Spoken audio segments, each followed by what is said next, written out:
the beginning of the Edwardian era, the boys of Britain were in danger. Unhealthy, unmotivated, and under bad influences. They were in trouble and needed help. Many feared that if they didn't get it, the nation's morality would be fatally undermined, and the empire would rapidly decline and fall. Salvation came in the unlikely shape of a book. It was written by a war hero, but was a manual for peace. It aimed to mould men, but celebrated being a boy. It influenced the lives of millions and introduced a code of common values around the globe.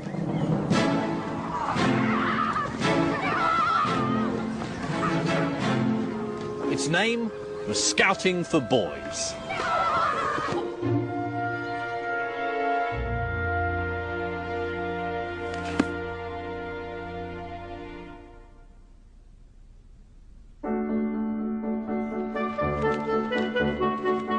The Scouts are a British institution, so much part of the national consciousness that we imagine they've been going forever. But actually, Scouting didn't win over the nation's affections gradually. It was an overnight sensation. It all began in 1908 with a best-selling handbook. In the 20th century, only the Bible, the Quran and the thoughts of Chairman Mao sold more copies than Scouting for Boys. How to make buttons out of bootlaces. How to fly Britain's flag. The boy who apes the man by smoking will never be much good. The book is definitely not the expression of a systematic ideology. Instead, it's a ragbag of disparate ideas held together only by the personality and experiences of one man. Scouting's maverick founder and Boer War hero, Robert Baden-Powell. He's pro-British Empire, but anti-men with waxed moustaches. And he's completely obsessed by boots. It is surprising how much meaning you can read from the boot. To wear your heels down on the outside means that you're a man of imagination and lover of adventure. But heels worn down on the inside signify weakness and indecision of character. He may have had some peculiar ideas, but Baden-Powell was also very charismatic. Hello, you boy in the corner there. You ought to be a Boy Scout. You're a fine-looking fella, and I know you'd make a jolly good backwoodsman by the look of you. You're ugly enough anyway. Actually, I was never in the Boy Scouts. I think at that age I was probably too busy making jokes about Baden-Powell scouting for boys. Is he? Naughty old Baden-Powell. Not realising that that wasn't a very new joke, and that it's always been easy to laugh at Baden-Powell and at the Scouts, and it's become something of a national tradition to do exactly that. But I found rereading Scouting for Boys, it is an extraordinary book. It's very radical, and it addresses all sorts of issues that we think of as modern. Citizenship, what to do with disaffected youth, social responsibility. But it's very eccentric, very Edwardian, and very English. And that's what appealed then, and that's what appeals to me now. To try and get the measure of the man behind the movement, I'm off to see the current Lord Baden-Powell. Hello. Hello. Nice to see you. Do come in. Here it comes. Very old-fashioned, isn't it? What's he doing? He's doing his daily exercises. I mean, there's no question he was quite a nutcase, really, in some ways. Throughout his life, he'd always got this thing that he had to keep himself up to scratch, as he called it. And he was quite preoccupied about personal health all the time. Mm. And you knew him? Well, Yes, I mean, I was a very little boy. Is that you? That's me at the age of 4. When my mother was having her second child, I was shoveled up to Kenya, and I spent 3 months with them. And all I remember is, like a lot of children, I was just like a rattling cage. I was always asking questions. It was, shut up, shut up. Oh, go and do something. Oh, go and play. But for the first time in my life, somebody said, oh, yes, I'll explain that to you. Yeah. And I do remember this incredible interest in little boys. I mean that in the nicest way. Yes, well, He it's had all almost the time. impossible to say it now. Yeah, I mean, absolutely. He could mentally bring himself down to their level and explain things to them in words of one syllable. As simple as that, really. The first step towards success in training your boy is to know something about boys in general. It is well to recall, so far as possible, what your ideas were when a boy yourself. Robert Baden-Powell was born in 1857, the son of a professor of geometry at Oxford University and the 8th in a family of 10 children. The kind of person who was going to invent the Boy Scouts, which is a very odd institution, I think is the sort of boy who would have been thrown on his own resources in a way at an early age. Baden-Powell, when he was only 3, lost his father. And he became obsessed with the idea of what was it that fathers say to boys that makes them manly later on. His widowed mother was, however, pushy enough to get him the best available training as a man. He was accepted on a scholarship to one of England's leading public schools, Charterhouse. Life here offered Baden-Powell a wealth of new experiences. Most of them, however, well away from the classroom.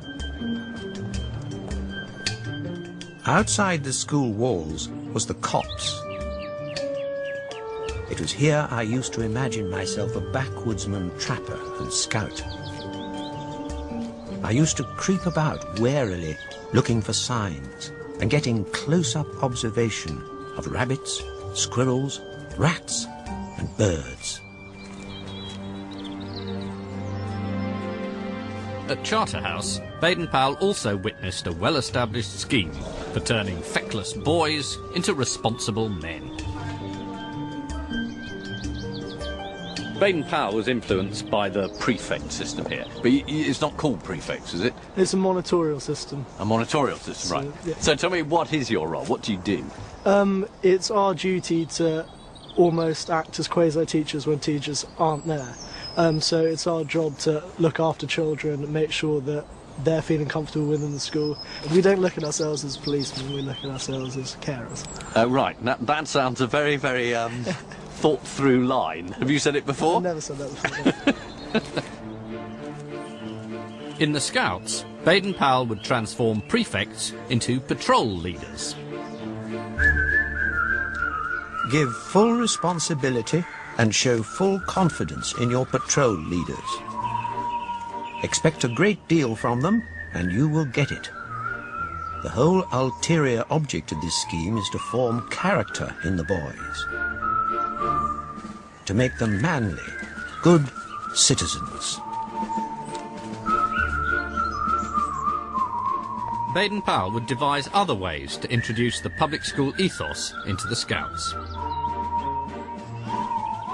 England's young gentlemen had long been taught that good sportsmanship was not just for the playing field, it was an attitude for the whole of life. The sentiment was expressed in a popular poem, Vitae Lampada, by Henry Newbolt.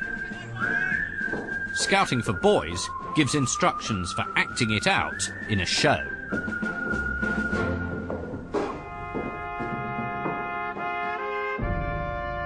The sand of the desert is sodden red.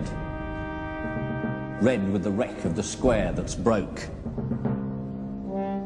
The Gatling's jammed and the colonel dead, and the regiment blind with dust and smoke. The river of death has brimmed its banks, and England's far, and honour a name. But the voice of a schoolboy rallies the ranks. Play up, and play the game.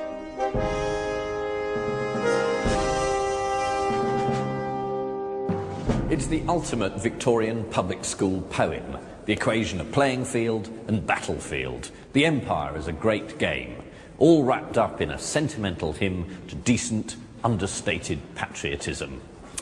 It's ridiculous, of course, but hugely effective, and Baden-Powell wanted to use it to inspire boys of every class. Many Edwardians assumed public school values were the privilege of public school boys, but Baden-Powell was more ambitious. Baden-Powell wanted scouting to cross the traditional class divides, which he called artificial anyway. His vision was not just for boys from the cloister, but boys from the inner cities. The 4th Scout law states that a scout is a friend to all, and underneath that it says in big letters, a scout must never be a snob.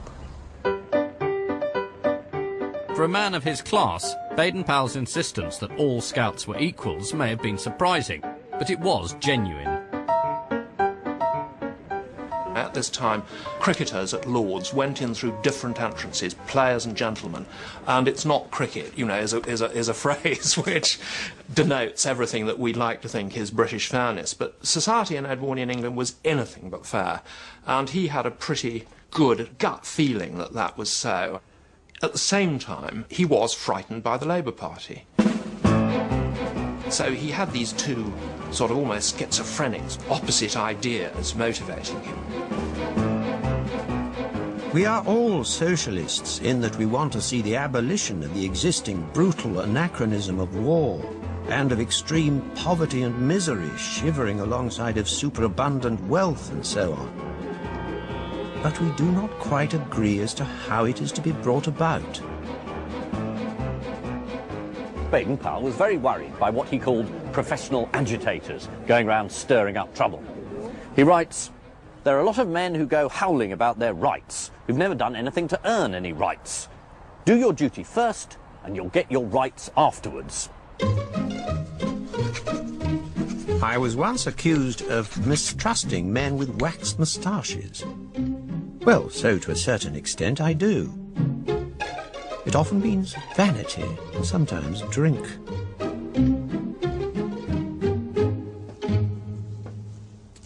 But why should anyone listen to the thoughts of Baden-Powell?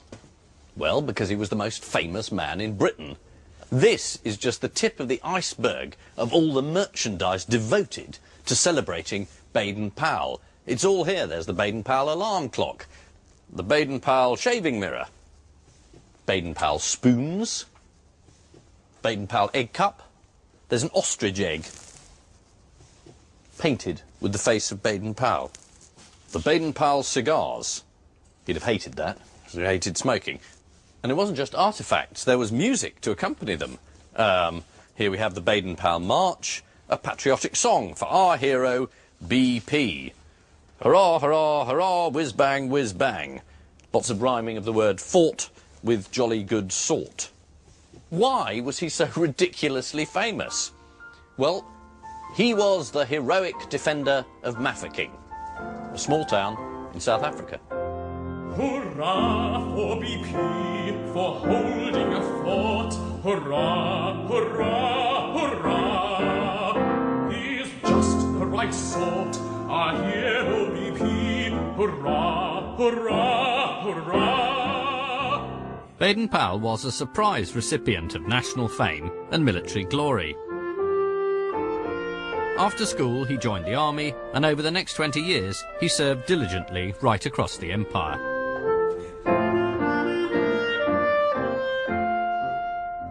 He was never a standard-issue military man. Instead, he was fascinated by a form of reconnaissance work known as scouting. The covert scrutiny of an area to gather information. It needed initiative, observation skills, and self-reliance, and Baden-Powell excelled at all of them. He gained a reputation as a bit of a maverick, but became one of the Army's youngest colonels. In 1899, the Boer War broke out. Baden-Powell was sent to South Africa under orders to engage the enemy in the north of the region with the help of local recruits.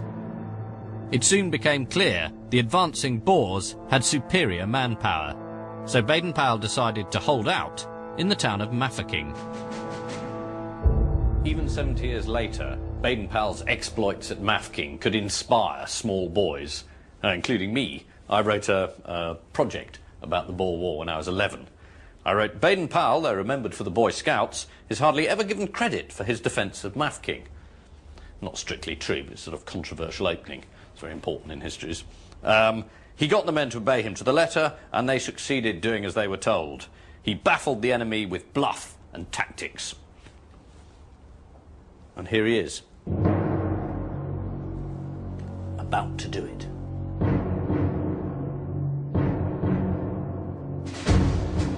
Right from the outset, Baden-Powell was heavily outnumbered. There were about 2,000 armed men in Mafeking. 1,100 of them whites, the rest natives, and only about a quarter of all of them had any sort of military training. These lot were facing 6,000 Boers. This was no ordinary engagement, and it tested Baden-Powell as a leader and a strategist. It also crystallised the ideas that would later form the core of Scouting for Boys. Baden-Powell was assisted in his defence of the town by an unlikely force, a group of boys. Gathered together before the siege started, they became a sort of unofficial cadet corps.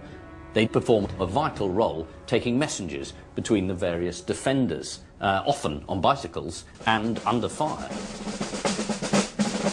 In later life, Baden-Powell would recount the stirring story of the cadets at Mafeking to inspire English boys.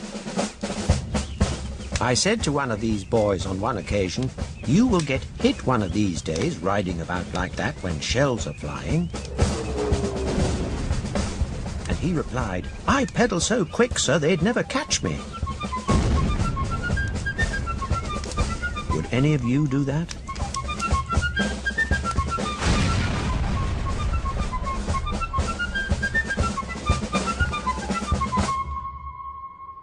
Much of Baden-Powell's subsequent reputation was based not on his complex military strategies, but his use of tricks and ruses to try and fool the Boers into thinking the British were better equipped than they were. They didn't have any mines, but Baden-Powell got these men to walk out beyond the perimeter, carrying big black boxes, and then to bury them deep in the sand at intervals. Then later on, he let off a stick of dynamite in the same area, and the Boers were convinced they were laying a minefield. Another of his tricks was to stake out all these posts along the front, and then to have men moving between them as if they were laying barbed wire. They weren't, because they didn't have any barbed wire, but the Boers couldn't see that, and so they believed that the whole of this front here was fortified. Again, I mean, it was a sort of slightly bonkers, but a brilliantly effective ruse. Despite such daring innovations, Baden-Powell's problems magnified. The town was shelled. Many were injured or died. Horses were killed for meat.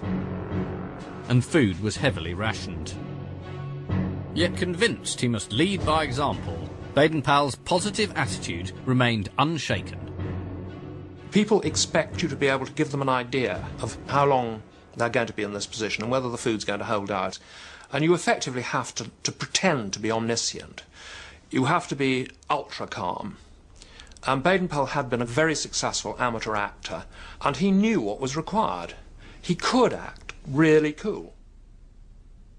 The siege lasted for 216 days, but throughout it, Baden-Powell's performance, because in a sense that's what it was extraordinary. He managed to maintain not only a stiff upper lip, but a smile as well. When he wasn't pulling stunts against the Boers, he was putting on plays in the town or staging games. And when the public at home heard about his exploits, they glowed with pride. This was true British grit. Bravos for BP, ring, ring, the bells ring. Bravos, bravos, bravos. For Mafeking's king, our hero. When Mafeking was finally relieved in May 1901, the nation erupted with joy. Baden-Powell was proclaimed a national hero. to die for our duty, our fortune may be, and we'll never give in, said BP.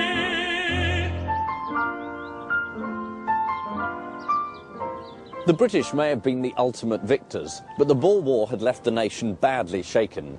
Mafficking was one redeeming highlight in an otherwise undistinguished colonial war.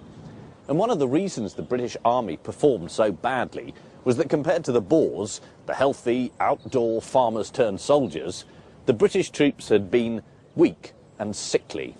The Director General of the War Office had even issued a memo warning that between 40 and 60% of the men trying to enlist had been declared unfit for service. The Edwardian establishment was terrified that after a century of rapid industrialisation, Western society might be, in their words, degenerating. A deeply influential book at the time was Max Nordau's Degeneration, which saw in modern urban culture a kind of frantic pace that he believed would lead to the decline of the West. The dead, carried off by heart and nerve diseases, are the victims of civilization, the consequences of states of fatigue and exhaustion, of the vertigo and whirl of our frenzied life. The Victorian factories had made the nation wealthy, but they'd also manufactured an urban underclass. Undernourished and under-exercised, their offspring were now the Edwardians' problem. Some thinkers even suggested that degeneracy was hereditary and should be eradicated by enforced sterilisation. But Baden-Powell was no pessimist. He was not prepared to write off the nation's youth. When somebody's a great national hero, they're a great national hero to boys. And quite spontaneously, little boys' groups, they might be choirs, they might be little local clubs or whatever it is, asked him to be their patron. He sent them advice. When ordinary people began to buy a book he'd written, called Aids to Scouting, he realised that though they were originally designed for soldiers, the same techniques could work for civilian boys.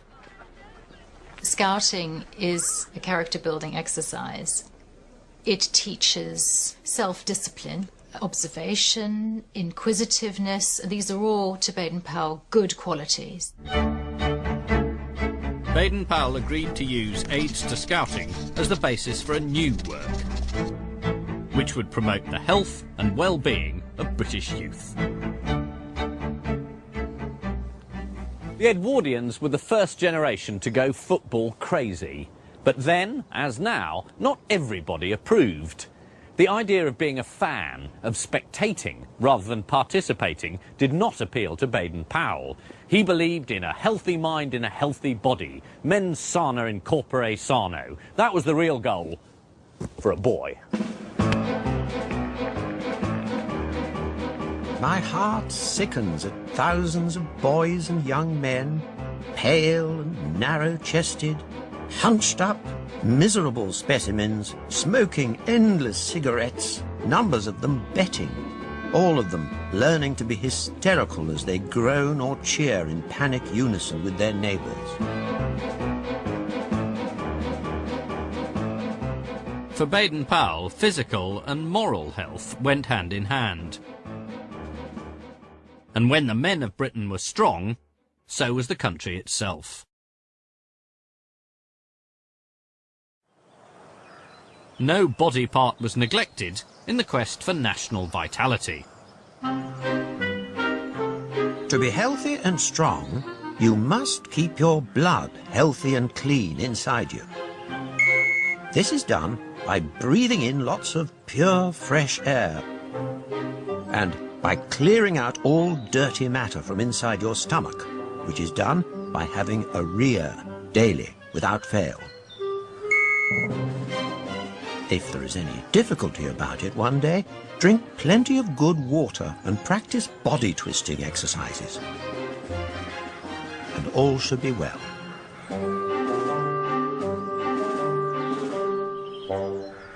What struck me editing the book was the number of times Baden-Powell talks about orifices. Mouths, anuses, eyes, ears, all the openings of the body. It seems to me that this reflects Baden-Powell's concern with national self-defense, with keeping the body of the nation disciplined and controlled, not allowing any inroads to disease and infection. Unlike traditional educationalists, Baden-Powell also believed it was in the national interest for boys to show initiative. And he charged each scout with doing a good turn every day. Need a hand with that box.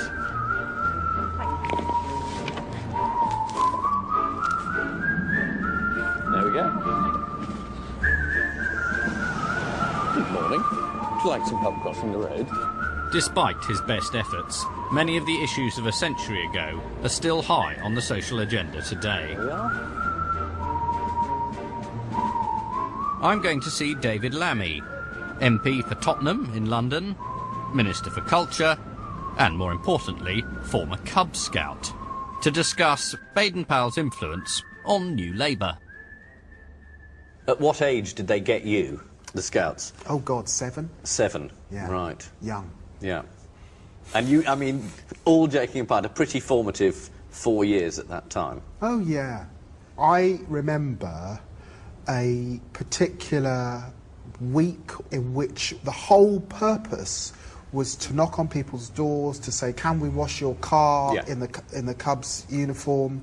You'd get money. It was Bob a Job week. Bob a Job week. You'd get money for doing that. Yeah. But it was also, you know, this was bringing you into contact with the neighbourhood. Yeah. It was that or knock down ginger, we used to call it, when you knock on the door and run away. But this time you actually knocked on the door, you got some money, and you did something useful. And you did something useful. That's a great thing. The subtitle for Scouting for Boys is actually a handbook for instruction in good citizenship. Yeah. Now, I'm afraid he says, indifferent citizenship is and always has been the progeny of indifferent government. Yeah, I mean, well, I suspect what Baden-Powell would say is that citizenship is not just something that's kind of learnt in a classroom. It is something about being a citizen and learning that with a group of other people and in a wider community. At one point, he's talking about socialism. And I hope he's nice about socialism. Is he nice? Well, he claims to be a socialist. Oh, good. At one point, which again I think would surprise a lot of people. He's less the sort of Tory hate figure that people imagined. You know, what Baden-Powell was keen on was community. I suspect he had a kind of Gordon Brown sense of prudence and hard work. Oh, and yeah, thrift. It's all in there. And of thrift and of duty. Yeah. So there's a lot there for Labour folk, but actually there's a lot there also for, you know, the kind of one nation Tory.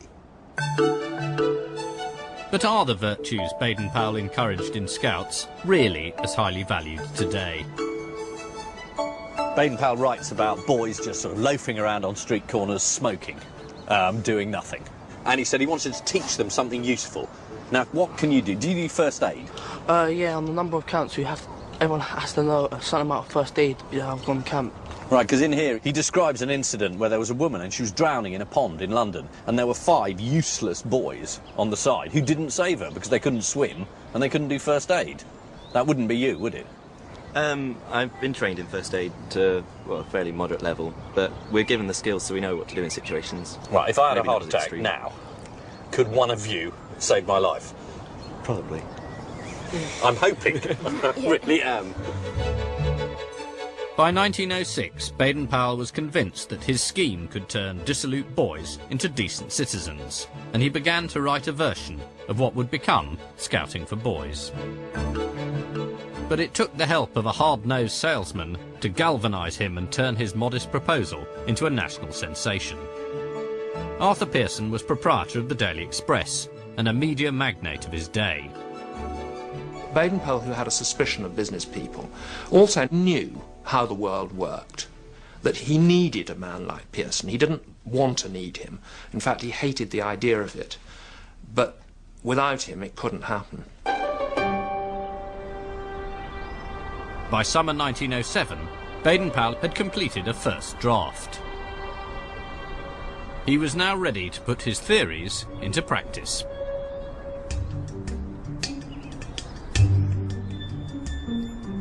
He invited 20 boys for a camping holiday off the coast of Dorset, on Brownsea Island. Some came from public schools. Others, already working, were from local church boys' clubs.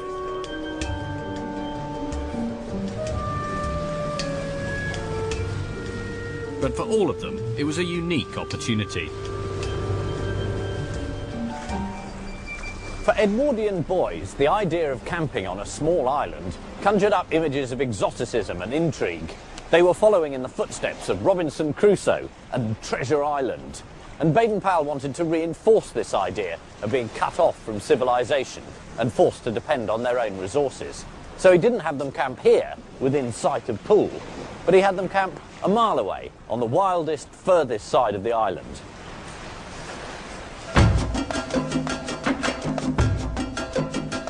The native boys of the Zulu and Swazi tribes learn to be scouts before they're allowed to be considered men.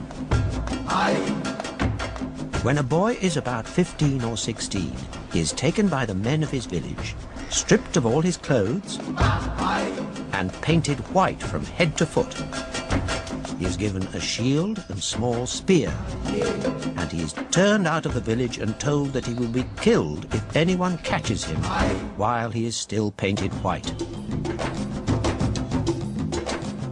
Many Edwardians had only a superior curiosity about other races, but some, like Baden-Powell, had a genuine admiration for those they ruled. Within British imperial law, there was a social Darwinist ranking of the nations, in which, of course, British were at the top, but there were recognized to be certain noble tribes, noble peoples, who distinguished themselves by their muscle on the battlefield. Despite his admiration for some African traditions, Baden-Powell thought better of sending British boys naked into the Dorset woods. Instead, he'd arranged for basic amenities to be provided on a small campsite. The trip was covered by a lot of the local newspapers, and clearly their editors were thrilled to have a national hero operating on their patch. This is the Bournemouth Guardian, and it explains how the camp was set up, and then says, "The boys are to learn how the experienced scout can find life wherever he may find himself, to taste the delights of wild adventure, and to track Red Indians."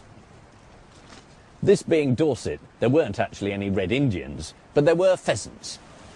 The idea was the boys had to track the pheasants, get close enough to them, not to kill them, but to photograph them, and then report back to camp.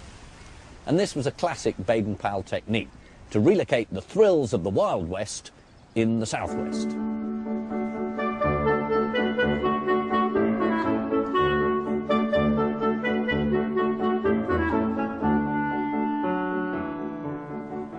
This is a set of extraordinary photographs taken on that first camp in 1907, and it shows the boys literally here taking part in the various exercises that Baden-Powell had dreamt up. Now that looks like a game boys would enjoy. Jump headfirst out of a tree and see if anyone catches you. Well, that does look fun. Now this is a manly game. This one's called The Struggle. It does look quite peculiar, but it's basically people pushing their chests against each other. And it's meant to get the heart pounding, according to Baden-Powell. First aid. This one is called Dragging an Insensible Man. But in this case, it's a boy sitting up and laughing, which slightly ruins it. They're clearly enjoying being outdoors, playing games, dangerous games, and learning practical skills. When they were camping, Baden-Powell needed to collect the boys together. So what did he use? A whistle? No, he used this. which is a kudu horn made from antelope, which he picked up when he was a soldier in the Matabele campaign in 1896. The Ndebele people use it for generating fearsome war cries, but it's very good for collecting together small boys.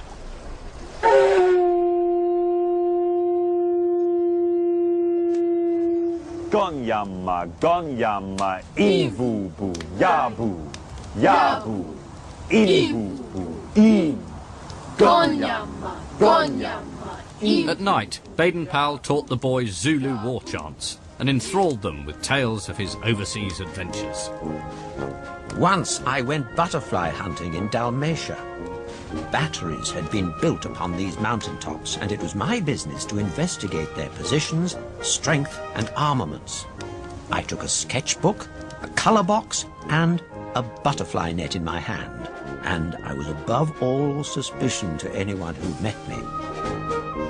They did not look sufficiently closely into the sketches of butterflies to notice that the delicately drawn veins of the wings were exact representations in plan of their own fort.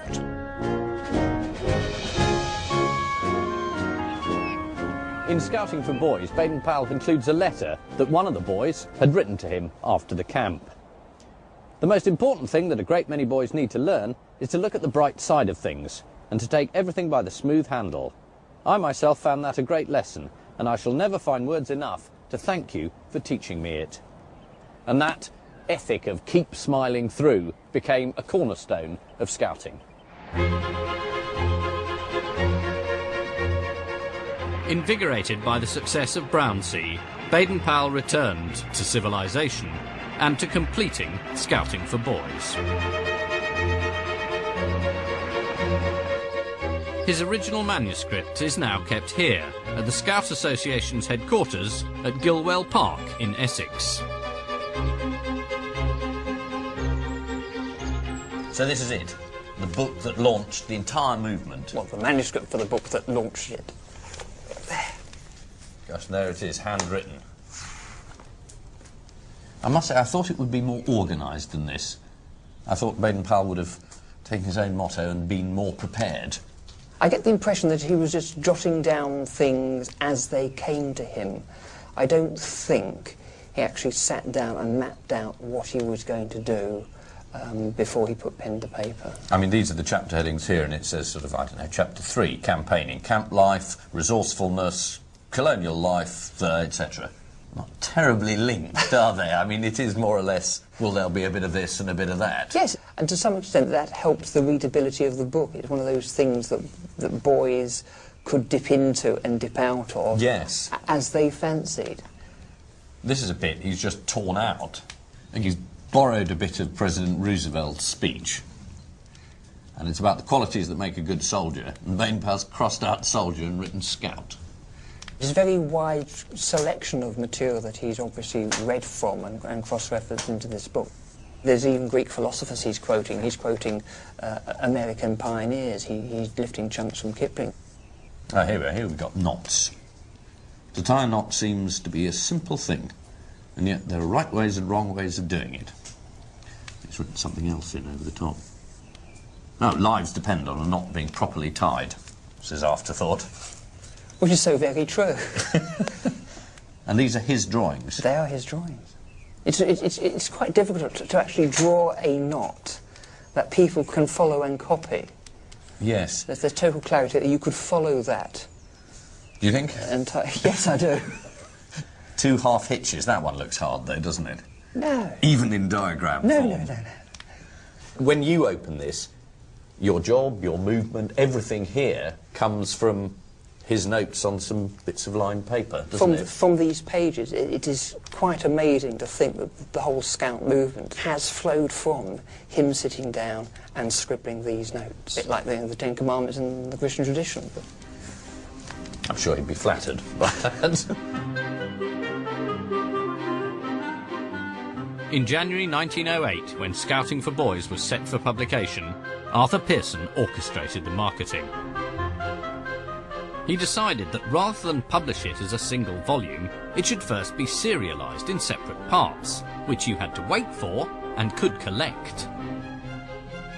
Scouting for Boys was a success virtually from day one. By the time the 6th fortnightly instalment came out, boys were queuing to buy it. Baden-Powell's original idea was that Scouting would piggyback on existing boys' movements. But then when the book came out, Scouting appealed in such a way that boys wanted to scout themselves. So Baden-Powell had more or less to scramble to catch up with the wildfire success of the book. So the movement followed the book. It's one of the few, if not only, instances, I think, in world history of a book having generated a movement. And one of the secrets of the movement's success is right there in the opening section. This is a very famous painting of a scout, and it shows a boy in that classic scout uniform. And I think we've all seen it so often that you forget how very odd it is. The hat is a South African hat from the constabulary where Baden-Powell was serving. Then the shirt, which is an army shirt, a long army shirt worn in India and Afghanistan. And basically the army had fashioned it on the traditional Muslim shirt. Shorts, which no one in this country wore at all. Parents had to sort of cut off long trousers to make them fit. So it's an odd collection of things, but Baden-Powell always claimed they were all practical. The hat, you could carry water in. The shirts, if you put two of the shirts together and shoved the staves that the scouts carry, they turn into a stretcher. The scarf turned into a sling, again for emergencies. Now the figure here on the right isn't a scout, but the suggestion is, in a fairly obvious way, that he's blessing the entire scout movement. Baden-Powell also ordained a hierarchy of officers, invented a scout salute, and composed a scout oath. On my honour, I promise to do my duty to God and the King. I will try to help others, whatever it costs me. I know the scout law and will obey it. Crucially, the scout law wasn't a list of forbidden acts, but one of positive aims. A scout's honour is to be trusted. A scout is loyal. A scout's duty is to be useful and to help others. A scout is a friend to all and a brother to every other scout. In Scouting for Boys, Baden-Powell also gave the movement something critical: the impression it already had a history.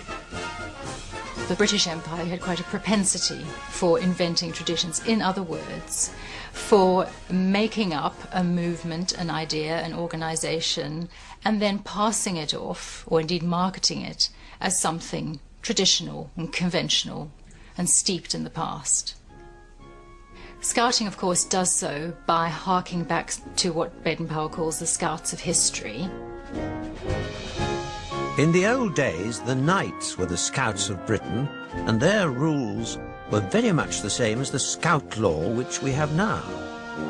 We are their descendants, and we ought to keep up their good name and follow in their steps. Baden-Powell even suggested that scouting had a lineage that led all the way to the king. He noted that the king signs himself R.I., Rex Imperator, the emperor. He says, Imperator comes from two Roman words, im and perere, which together mean to prepare for, that is, to be prepared, which rather neatly makes the king the chief scout. It's neat, but it isn't true. Imperator just means he who rules, but no one was going to object, and certainly not the king. Edward VII returned the favour in autumn 1909, when he knighted Baden-Powell. By now, the Scout movement had over 100,000 members. Scout troops were patrolling across the country, and a spin-off magazine was flying off the newsstands. Scout fever had gripped the nation. Scouting offered something special that other groups didn't. At its core was a belief in the positive power of play and make-believe. Scouting for Boys is peppered with ideas for staging little plays, dramatising poems, putting on a show, and it encouraged each boy to imagine himself as a potential hero on the bigger stage of life.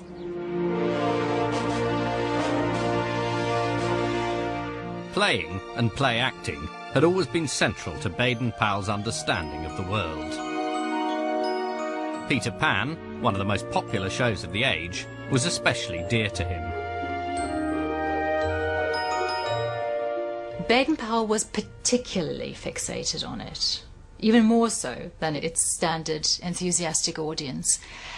I think that was because the figure of the boy who never grows up, who never loses his milk teeth, who never has to confront the horrors of sexuality, was to him a very, very compelling image.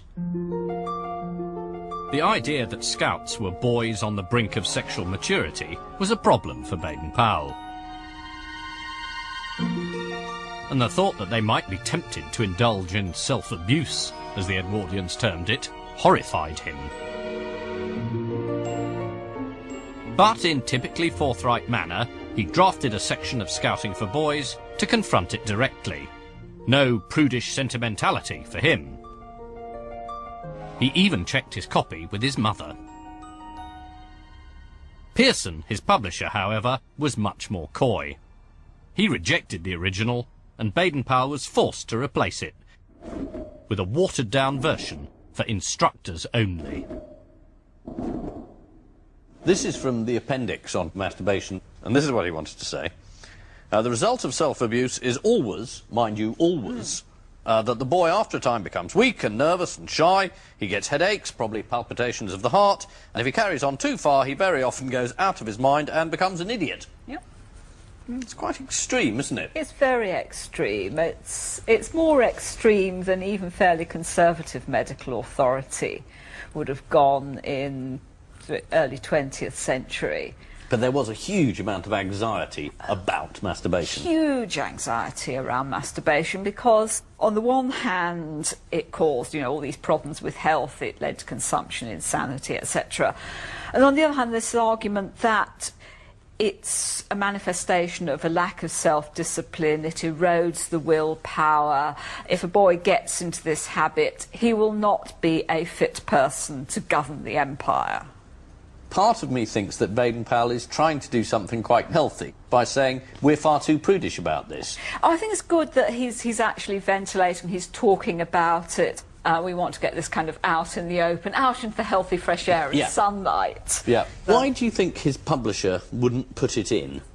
There is this concern in saying, oh God, there's this terrible habit that boys get into at school in adolescence and they learn it from their evil companions, yada, yada, yada. We should warn them about it. And then other people come back and say, no, they are pure innocent little lambs, you will just put this evil thought into their mind. It's like the sex education debate, about, whether you tell them or whether, oh my God, you tell them about it and they go and do it. Don't lark about with a girl who you wouldn't like your mother or sister to see you with.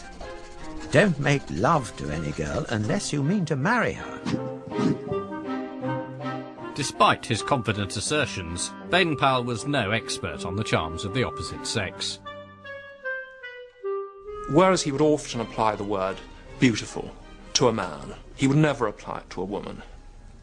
She might be good-looking, but he would then often qualify it with a word like heavyish or some sort of slightly derogatory remark. I obviously read Baden-Powell's diary remarkably carefully, and there was an entry in the diary which said just, went to Charterhouse, saw Todd's photograph album, naked boys and trees, excellent.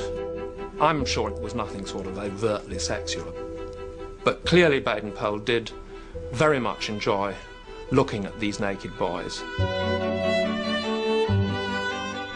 For Edwardian society, an aesthetic appreciation of the young male form was distinct from finding it sexually arousing. Whilst works like these were being exhibited in public, no one saw Baden-Powell's interest in boys' bodies as evidence of paedophilia, or even homosexuality, least of all Baden-Powell himself. Times have changed. If Baden-Powell tried to start scouting today, I don't think he'd have got very far. Media interest in a national hero no longer stops at the bedroom door. And an unmarried, unattached, confirmed bachelor who admired pictures of naked boys would be unlikely to be allowed to be in charge of a youth movement. However, Baden-Powell scholars still don't agree on his true inclinations. It should be possible to speak of a sexual preference that is in a way a non-preference. Yeah, I don't want to do this sex thing. I genuinely believe that Baden-Powell was the eternal Peter Pan, and that rather than being a repressed gay man, he was in fact asexual. He thought that actually men who did commit too early to sexual relationships with women were contaminated, which I think in a way is, you know, you don't think that unless you're gay. Baden-Powell may have backed away from women, but they didn't shy away from him. Yet he didn't give marriage any serious thought until his mother began to put him under pressure. Olav Soames was only 23 to Baden-Powell's 54 when he met her in 1912. She was a tomboy, interested in sports and games, and they shared an instant rapport, marrying less than a year later. She was completely unclothes conscious, never painted her face, as it was described.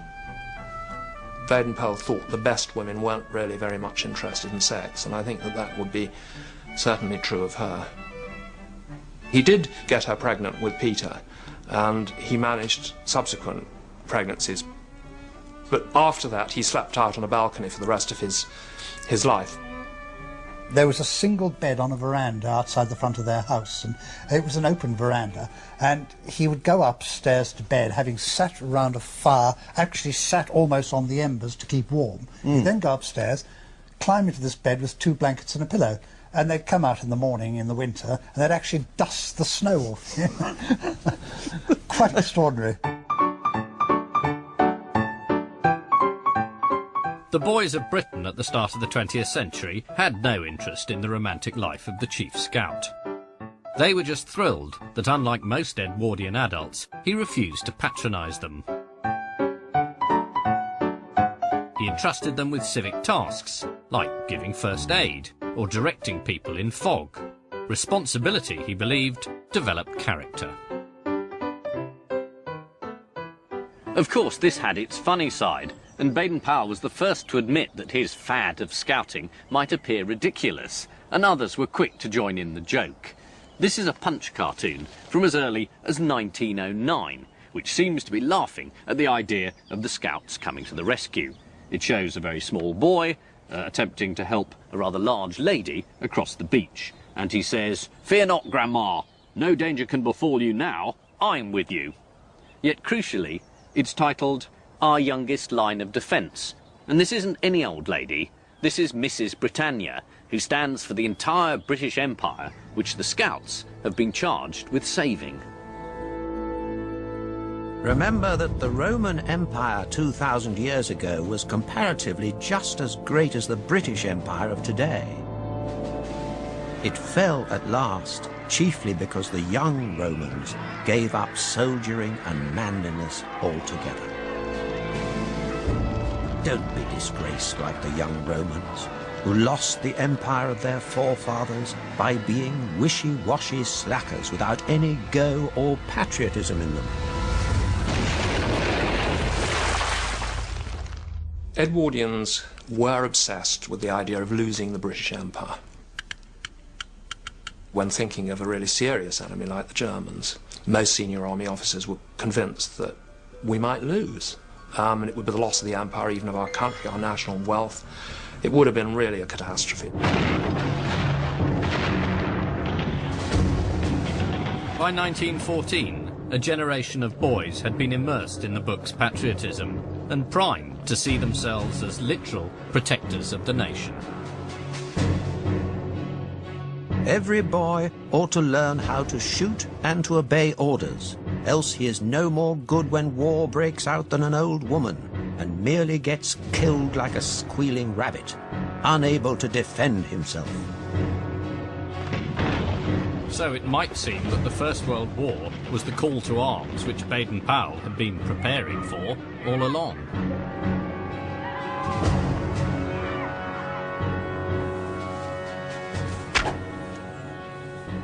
Baden-Powell insisted that every boy be able to handle a weapon, but he refused to see his scout movement as a sort of military cadet force. Indeed, Baden-Powell defended himself against charges of militarism in Scouting for Boys. He said there was a world of difference between self-defence, standing up to bullies on the international stage, and bloodthirsty warmongering. When an eminent public man wrote to me that I ought not to teach boys soldiering because, as he puts it, he hates war like the devil, I felt bound to reply that had he actually seen anything of war himself, he would, like most soldiers, hate it worse than the devil. Rather than see his scouts become a branch of the armed forces, the Chief Scout offered his boys for civilian duties, running errands, working in Red Cross centres, and coast watching. But the war inevitably took its toll on the scouting movement. 250,000 former scouts and scoutmasters fought for king and country, of whom 10,000 died. Among the fatalities were 5 of the 20 boys who joined Baden-Powell on Brownsea Island back in 1907.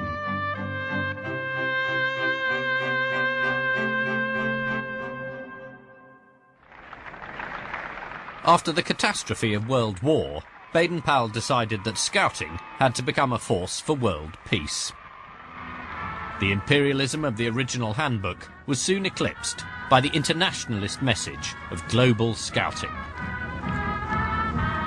That's what we're after, to try and breed in the next oncoming generation that spirit of friendship, comradeship, and goodwill, which is the true foundation for peace in the world. That hope proved illusory, but the scouting ideal continued throughout the 20th century, even though other youth movements with less worthy aims borrowed heavily from its trappings. The communist Soviet pioneers, the Italian young fascists, and infamously the Hitler Youth.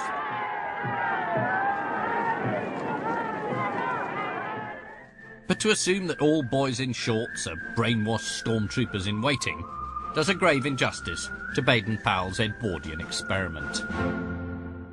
After all, which of these movements didn't mind what religion you were, or what colour, or what class?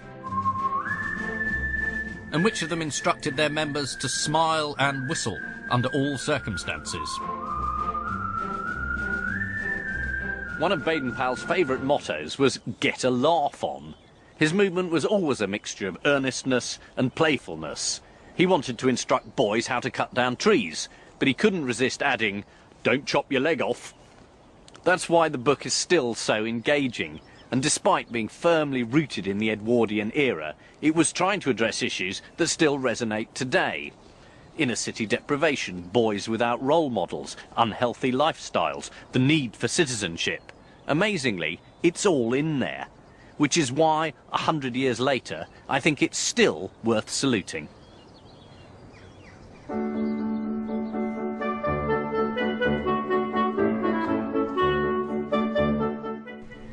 The 70s. Remember lurid purple wallpaper, avocado bathrooms. And then remember those smock dresses and big rating TV dramas like Upstairs, Downstairs, the Edwardian Resurrection.